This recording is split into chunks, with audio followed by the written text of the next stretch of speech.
Hello, fellow Star Wars fans.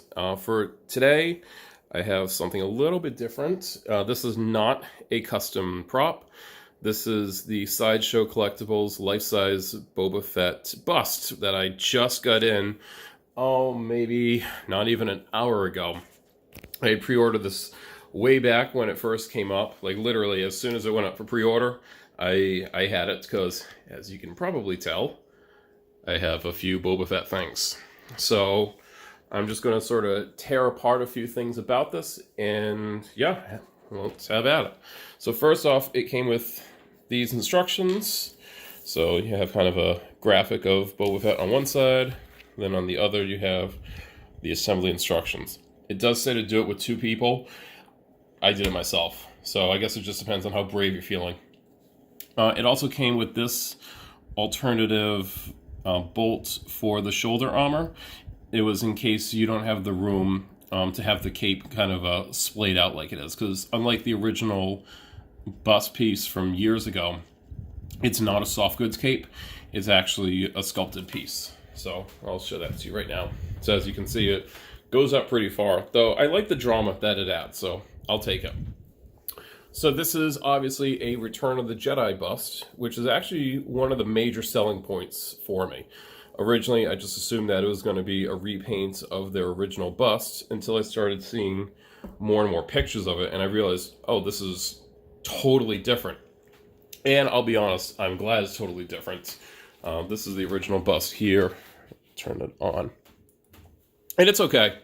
The sculpt is alright. The paint is kind of terrible. And it doesn't have the jetpack. It's just a little funky. It's not great. It's fine.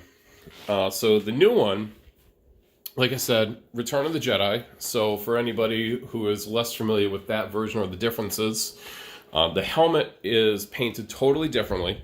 It's really not quite as recognizable in terms of how the damage is displayed on it, whereas the Empire Strikes Back has sort of very recognizable patterns. You know, you have the what's called the cat scratch over here, the damage over the dent. It's not as recognizable in Return of the Jedi. It's a little bit more all over the place. The Mandalorian mythosaur, or whatever you want to call it these days, is different on the Return of the Jedi. So the horns here shouldn't be connected. So they did get that right. Kudos to them. It also, this really surprised me. This actually has the correct chest emblem. It is supposed to look like that. Whereas most other versions of Boba Fett, really any commercial version that you find, it has the very regular pattern. So everything here, it's pretty symmetrical, and that's not how it should be. So I'm really surprised and very pleased that it has the correct one. The life-size Boba Fett that they have actually does not have the correct emblem. The prototype version did, but then as soon as the production piece went in, they changed it, and I have no idea why. So kind of top to bottom, you have the helmet, which is on like a mannequin head. So I think that's sort of interesting. Instead of having it articulated or anything, it just sits on there. So it's padded inside. It's a little bit on the small side, though. It reminds me a bit of the life size, where it's just a tiny bit undersized. I would say it's closer to the correct size, though, than the life size piece, but the helmet is not wearable. At least for me. Maybe I just have a big head. The rangefinder is metal. It also has light up LEDs on it. Again, comparing it to the life size did not have LEDs on it. In fact, at least the version that I had, they're not, the LEDs, quote unquote, aren't even painted. They're just black. I have actually gone back and painted them myself, just because I'm anal like that. But going down, you have, I don't know, doll hair Wookiee scalps, which I think just looks better than the sculpted ones like you had on the original piece. The armor itself is not sculpted part of the body. So like this one comes all the way off, so that way you can connect the chest display inside. So I tend to think they probably used parts from their life size and just maybe remolded them or modified them to work with this. And then it's also painted the darker Return of the Jedi green. Going around to the back of it, this I think is the really sort of cool part. Unlike the original bust, you have a segment of the jetpack, which has actually been sculpted, and it is a separate piece that connects. And one of the things I love is that the beacon here lights up. And again, this is something that was omitted from the life-size Boba Fett, which really kind of blows my mind. Like that thing, when I got it, was about 7,500, and now it's up to 8,500, but yet it doesn't have that little LED piece. I don't understand why, but it's a nice addition. I'm really glad that they did it, and I think it just adds a lot to the piece. Gives it sort of a nice glow. So it does have quite a few light up components, so I was really happy to see that.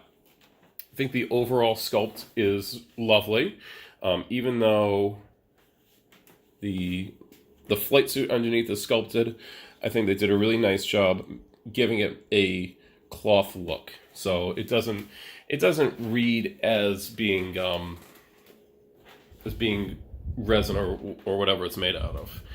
It does look good, and you can see that it even has sculpted in details to replicate stitching all along. So really nice job on the sculpt of it.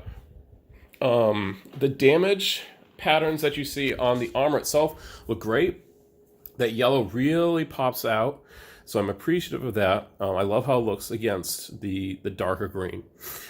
The damage on the helmet and a bit on the jetpack, I think this is sort of one of the weaker parts. There's a decent amount of damage to it, and from a distance, I think it reads well, but then when you get up close to it, to me, a lot of it kind of looks like it was drawn on with a Sharpie. Which maybe it was. They probably used some sort of like stenciling or something, but instead of like a spray paint process or an airbrush, it just looks like it was done with, like I said, like a silver Sharpie or some sort of silver pen. But again, from a distance, from like a normal viewing distance, it looks fine. I don't think most people would take a look and be like, oh wow, that's awful. It looks decent, and like I said, from distance, you're not really going to notice it. The base doesn't light up or anything, but I don't think it needs to. It has a pretty good sturdy feel. The construction of it actually does feel really good all around. A lot of the heavier separate components key in and have metal support rods that also key in. So it's sort of like this double layer of security when it comes to assembling the piece. I was really happy to see that. Some of like the less important parts are magnetized in place. So for instance, that keys in, and it's magnetized. And same as the chest armor, that's removable. But overall, that's it. Like I said, I just received it today. It was just released last week. Payments went through. So overall, I think this is one of Sideshow's stronger Boba Fett offerings. Like I said, I think the sculpt is pretty much on point. I think the helmet looks really good, despite it being maybe just slightly too small, but it doesn't look out of scale. I love the jetpack on there. I think that adds a lot to it. I think that sculpted cape just adds to the piece, making it much more dynamic than the original version, which had the soft goods. I love all the light features to it. I was super impressed to see that. I'm really glad that they incorporated those. And really my only critique is just some of that painting and how it reads up close. But thanks for watching. If you guys have any questions, post it in the comments.